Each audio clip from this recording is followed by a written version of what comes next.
but it's good to see you here, nevertheless. So while I think a few more people are joining in, I'm gonna give Harriet an opportunity to introduce herself and her role before I get into the content that's gonna take the majority of our time together. It is a lot to kind of go through, and it will take the majority of our 20 minutes, but there will be an opportunity towards the end when we get back with the main group to ask questions, or you can put questions in the chat, or you can follow up with me or Harriet or Karen after the session. So I don't want you worried that you won't get your questions answered, even if we don't have time in this very second session. So Harriet, go right ahead. Hi, everybody. I'm Harriet Ruskin. I work with the full-time MBA program office, and I work with academic advising, program support in general, specifically exchange programs and international students while they're in the program. And is that mostly it that you want me to talk about, Brian? Welcome to everybody. I think that's great. Okay. Thank you very much. I am going to just get into sharing my screen and jump right into what we're going to talk about for the most part for our 2-year and 1-year MBA programs. They are both full-time programs, so this information will really be relevant to those of you who are interested in either program, or at this point in your decision-making process, you might be interested in both and are looking for ways to kind of distinguish between one or the other. So this is really about our full-time MBA programs.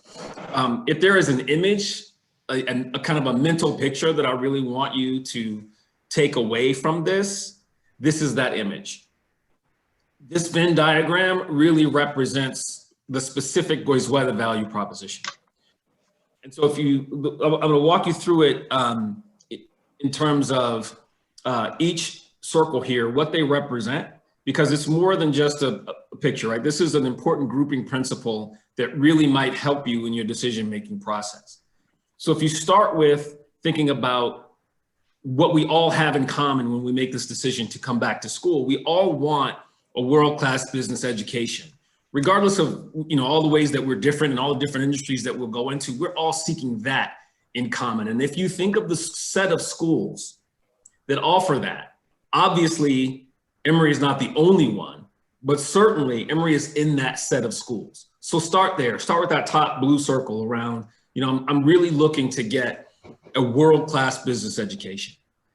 But if you go clockwise and layer over that yellow circle there about, if you want to study in an environment that is deliberately small, we call it an intimate learning environment, where you come in and your cohort is not 500 students or 300 students or even 250 students. This is intentionally the smallest of the top MBA programs. So you'll come into a class that's somewhere between 140 or 160 students, and that's done on purpose. So it's not very many schools where you get that level of education and that level of intimacy, because most really good schools are also really big schools. So think about what that does for your engagement, your ability to make connections, engage, and really lean into the experience. If you then layer over that, though, your ability to have that level of intimacy without trading off the access that helps you in your careers and helps you enjoy your time in business school, you're doing your program in a city that is dynamic, it's global, it's culturally diverse, you really start to see where Goizueta stands apart, because most small schools are in really small places. And the fact is, for many of you are familiar with Atlanta, but for those of you who aren't, over 750 of the Fortune 1000 have a presence here in Atlanta. So your access is really not hindered by the fact that you're in a small program. So you put those three things together, and that really kind of describes the Goizueta experience for you. And when I talk about a world-class education, that really starts with our faculty. You saw Klaus Box and David Panton there in the last session. They're fantastic examples of some of the smartest, most capable people that are available to any business student are here among our faculty of about 100 professionals. A lot of our folks are MBAs and PhDs, so highly relatable from the standpoint of understanding what you're going through and what you're going into, and not just purely theoretical, although there's value there as well. Our faculty has grown quite a bit over the past 5 years. In particular, our female representation in the faculty has really grown with the last 2 deans that we've had. And a couple of the areas, you hear me talk more about our specific academic areas, but ranked top 5 in creation of new knowledge in finance, accounting, and top 10 in marketing. We're pretty proud of that. Our curriculum itself rests on 3 pillars. Okay, so this is another thing, another couple of things to really remember. One of the things that we really put deliberately inside of the curriculum is this idea around building your tolerance for ambiguity. Because the problems that come across your desk as a post-MBA student are not going to be these well-organized, perfectly outlined problems. You're going to have to be able to navigate issues with limited information. So our curriculum is really built on helping you do that. You will develop very specific skills around structured problem solving, how to communicate persuasively, how to work with your team effectively as a leader and as a member of the team. Those are built into the curriculum. And how do you integrate the functional disciplines like marketing and finance? How do they work together? You know, you learn that in your first semester. You get to master your fundamental tools so you can apply them in your future semesters and during your internship and during your career. And part of that is being able to put those into practice in a real client-based project during your first year before you have your summer internship. So those things around building a tolerance for ambiguity are very important to our curriculum. The next piece is around leader development. And this is, again, one of those things that most MBA students have in common. Regardless of the careers you want to go into, most people are interested in furthering their leadership skills. And so we have that built into the curriculum in a core course, but also a lot of opportunities to go deeper with things like our reaction courses or the leadership coaching fellows. You heard Karen mention that, and Gayla, which I'll talk about a little bit later, because this is one of the strategic aspects for the school where we've gone quite a long way too. I see that there is a comment in the chat, but I'm not going to be able to be responsive to the chat while I go through this. Quick answer to that question is we will make the recording, I think, available to you all after the session.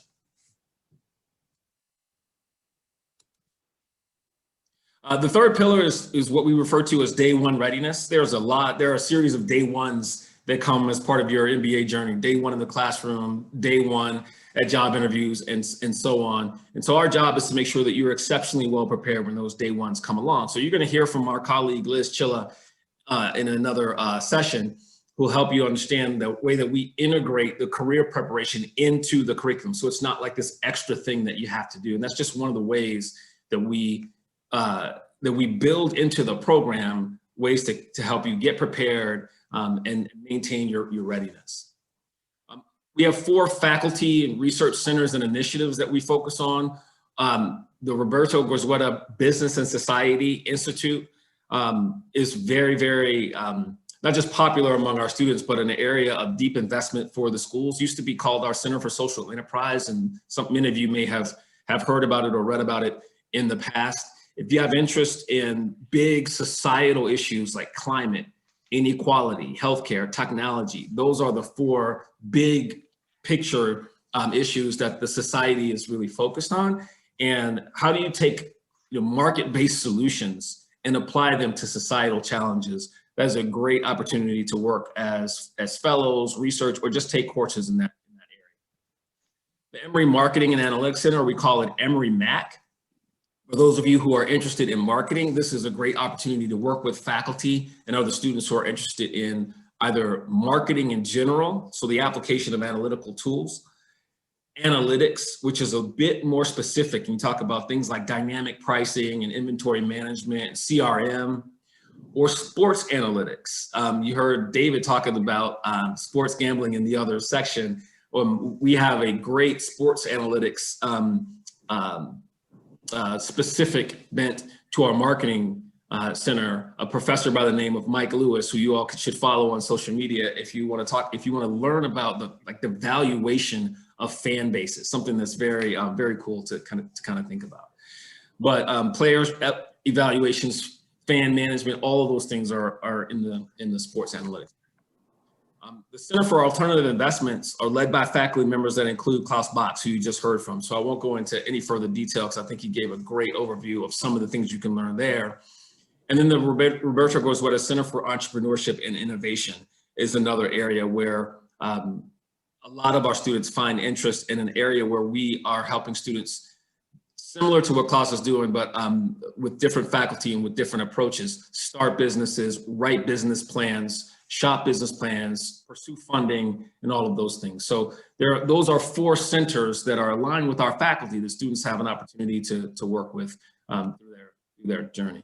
This is a quick snapshot of what the fall core schedule looks like for our 2-year students.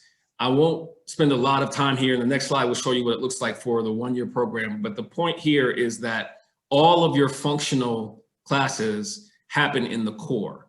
It is a lot. And those current students can give you more detail about what I mean when I say that. It's broken up into 3 blocks. It takes up 1 semester, but it prepares you very well for your elective semesters.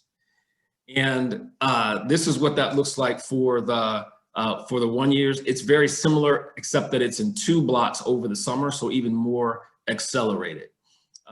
So that's a unique feature of the business school at Goizueta, because almost all of the core is in your first semester, and you have your subsequent semesters to put that into practice.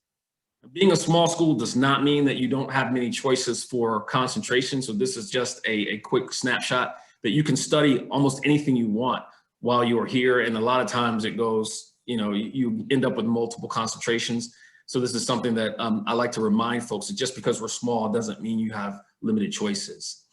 I spoke about entrepreneurship, and I want to call attention to the Hatchery, which is Emory's Innovation Hub. It's new on the campus, and something that when you come next year, you'll have an opportunity to experience. It's really cool, open space, collaboration built and designed, and it's open to the entire university. So if you want to collaborate across schools, that's a great place to do it. A bit about our leadership, a deeper dive into that, and what I want to call your attention to here is at the bottom of the slide, you have an opportunity to work towards a certificate of advanced leadership if you take certain electives and have certain experiences while you're here. It's the deepest dive a student can do to develop and explore your personal leadership development. A lot of our students do it. It's a great, great exposure to our leadership faculty and deep dive into your own leadership style. The last thing I'll talk about here is Goizueta as a gateway to the world. Believe it or not, quarantine and then the pandemic will someday end, and we will have a chance to travel the world again. And when we do, our approach to doing that at Goizueta is really unique. We have a heavy focus on global citizenship and cultural competence. So teaching students about the history and culture of places before we go to those places is a real big focus for us. And we do that by bringing in professors who are not business school professors, but who teach at Emory in other disciplines, which is really cool. You can see some of the recent and upcoming modules there at the bottom. And if you want to learn more about Emory's global work, you can look at the website for the Hala Institute for Global Learning. So I'm sorry to have gone through that so quickly, but I just wanted to provide a very high level overview so you can have some context and frame your questions. If you have them now or in the future, you can pose them to myself, to Karen, to our other students afterwards. And now I can see a little bit of the chat that was going on, and I think that's pretty cool. A little back and forth going in the chat for folks. So thank you for that. I think we're going to get pulled back into the main session soon. But before that happens, if you all have quick questions that I or Harriet can answer for you as it relates to the academic experience,